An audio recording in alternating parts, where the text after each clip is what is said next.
Howdy, guys.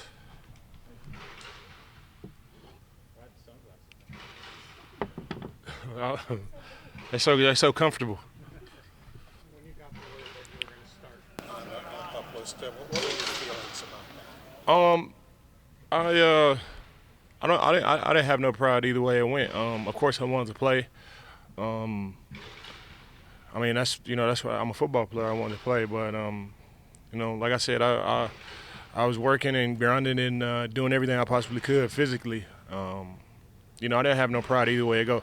The ultimate goal is to get to the playoffs and have success deep into the playoffs and ultimately win the Super Bowl. So I didn't have any pride either way it went. I just I was able to uphold my end of the bargain and have my knee cleared and ready to go. Which I got my knee cleared by Dr. Cooper 2 days before the PUP deadline. But like I said, it wasn't enough time for football. Knee was ready to go, but it wasn't enough time to get ready to play football in the NFL. And like I said, ultimately it wasn't my decision, and I didn't have no pride either way I went. I want to win, and I'm willing to do whatever it takes to win. So you're cleared for contact? Is that what the clearance was? No, my knee was cleared and ready for play and ready for contact from Dr. Cooper. There's still a whole list of things that you have to do to get to pads and shoulder pads and helmets and running around and one-on-one pass rush and all of those things. So I was very conscious of those things. Brandon Bean was very conscious of those things as well. And like I said, I didn't have any pride either way it went. I just want to win. It's just 4 more weeks, and if it takes longer than that, it takes longer than that. I'm controlling what I can control mentally. Physically, the body's going to do whatever it's going to do, but mentally, I'm in a great spot. I've been in a great spot. And you just keep chipping away at it. You keep chipping away at it one day at a time. Vaughn, you talk about getting a couple extra weeks here. By the time you're ready to go and off the PUP list, where will you be at in a physicality standpoint with the amount of time you've had to rehab compared to the rest of your career? Are you feeling like you'll be at a point where, like, hey, my body has never felt this good? I'm hoping so. I'm hoping so. That's the plan. That's the plan. But I mean, football is different. You can't really replicate. Running around, wrestling with guys and hitting guys every single play, whether it's rushing and passer or not. There's still a whole list of things that you have to do to get to that point. So I feel good. Mentally, I'm at a better place than I've ever been in my career. And you just chip away at it. The body's gonna do what it's gonna do, and mentally I can control that, and I'm in a great spot. Of all those things that are on that checklist that you listed, is it inconceivable, or do you think it can not? Do you think you can play in London? Because that would be your first week back. I mean, it's a little early. It's a little early for that. I really just try to focus on the process, not the outcome. I really just focus on the process, trying to be the best, football player I could possibly be, trying to be the best leader I could possibly be. Obviously, the best leadership is coupled with production and being out there with the guys, and that's really the one thing that I feel.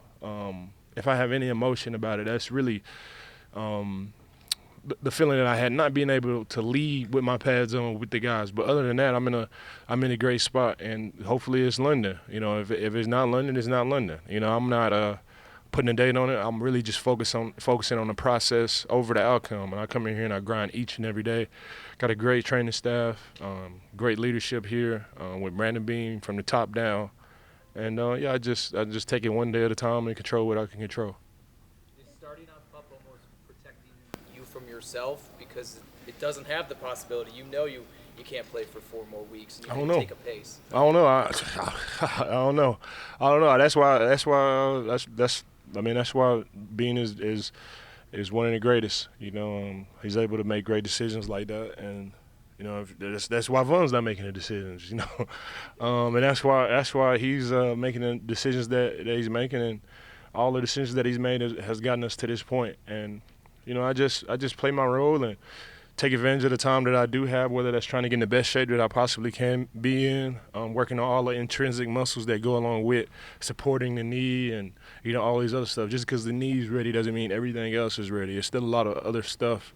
You got hamstrings, groins, calves, quads. You got all other stuff that you got to get ready to go too. So, like I said, I really just put all of my focus on the process, not really the outcome.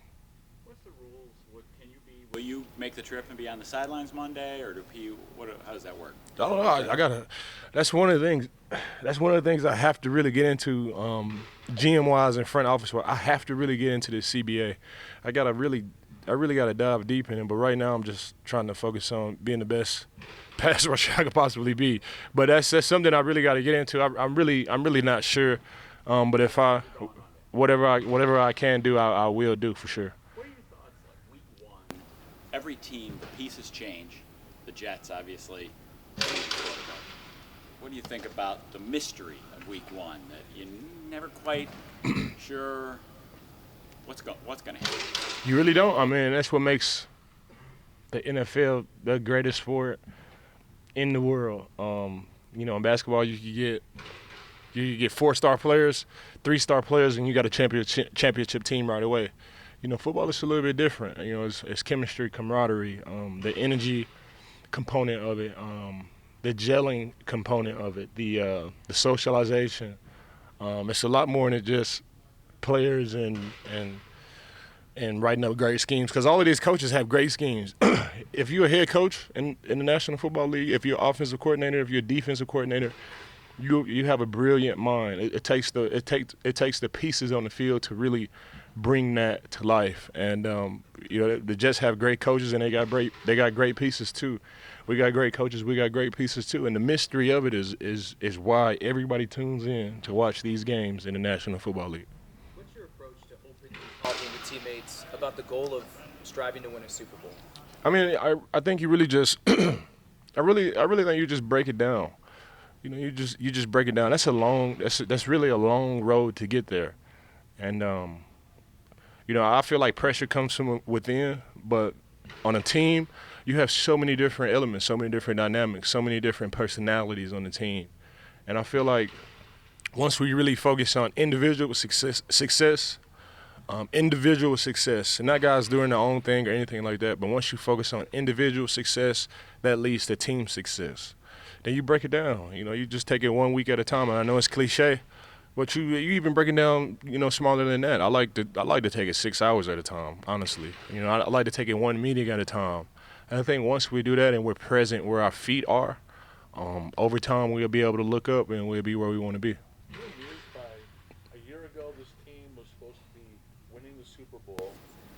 This year you've got the same people saying you're not even making the playoffs. You amused by that?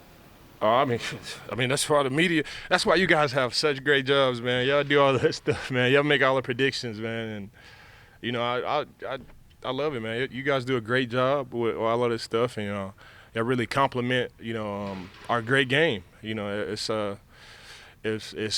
not football without the media, and it's not football without the media personalities with their predictions and all the local sites like we have here and the local reporters and the guys and the beat reporters really doing their job. So it just creates it just makes our game that much greater. Does it mean it's true? That's you got to wait and see till the end of the season. But for us, the objective's still the same. And I think you just slice it in half and then you slice it in quarters and just take it, really one day at a time. The goal is going to always be the goal. The main thing is always going to be the main thing. I think the perception on how we go about getting there is really our main focus this year. You mentioned a couple times that you're in maybe the best place you've been.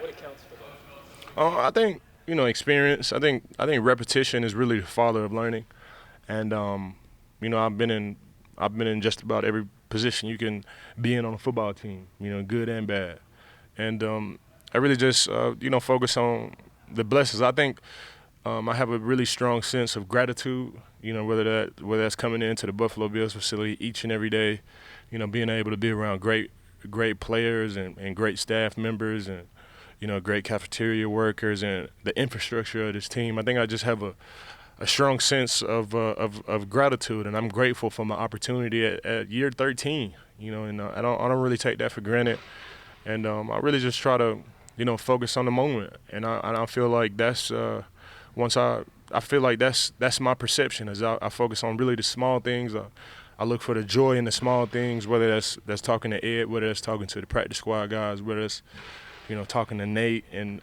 Nate Bresky and Joe Mika in the training room, or Derek and the media guys and Kevin and those guys. I really take I really focus. I look for the joy in each and every moment that I get all day. Like I said before, it's cliche, but you take it week by week, and for me, I just take it 6 hours at a time, and I just try to give my all into everything. And I think what adds to my mindset is I have a really strong sense of gratitude in year 13. Tom, what have you seen out of Greg Rousseau and his evolution another season here in the NFL? Oh man, the tarantula. He has definitely evolved. And he's so smart. I think we all see the physical. You can look at him and see, how physically talented he is and gifted he is. I'm in the room with him each and every day, and he's so smart. His awareness of himself, and I think self-awareness is really the key to evolution. If you're not really self-aware, if you feel like you're in a good spot, there's no way you can get better. And his self-awareness is at a whole nother level. And he's so aware of himself and his game, and he's his biggest critic. And I think when you have that mindset, you just continue to develop. And I think the sky's the limit for Greg. I can sit here and talk about Greg all day. I can sit here and talk about Greg, Ed Oliver, Tim Settle, AJ Epinesa, Leonard Floyd, DQ. I think Daquan Jones. He really doesn't get the love, but he's the enforcer of our D line for sure. And hopefully, I know on Monday night, he'll be able to shock the world. Not shock the world, because I need to be surprised or satisfied with the type of effort or the type of showing that DQ will be able to put out on Monday. In terms of the game, just the stage, prime time, Josh, Rogers, divisional game, like what kind of an opportunity is this for this team to start out the season? Man, it's me, and I think like I said before, I got a strong sense of gratitude, but these are the games that you play for. This is what makes our game great. We got Josh Allen, Aaron Rodgers, Monday Night Football. It's the last game of the week. The Jets are not the same Jets team that they've been in the past. The Buffalo Bills, we've been playing great football for a while here, and it's going to be a great game. And this is what the mystery of it, to see what happened.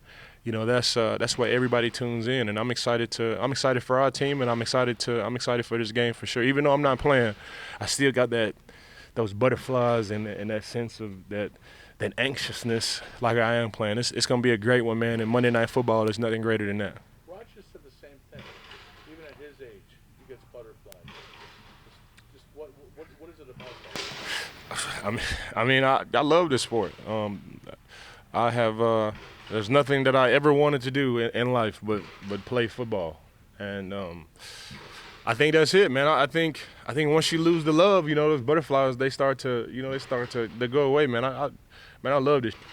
I really do. I love everything about it, from coming in here and kicking it with the guys in the locker room, to practice, to coaching guys up, the social element of football. Playing the game, walking into the stadium, big games like this, man, I love it, man. And like I said, there's nothing else that I've ever wanted to do but play football, and I think that's where the butterflies come from.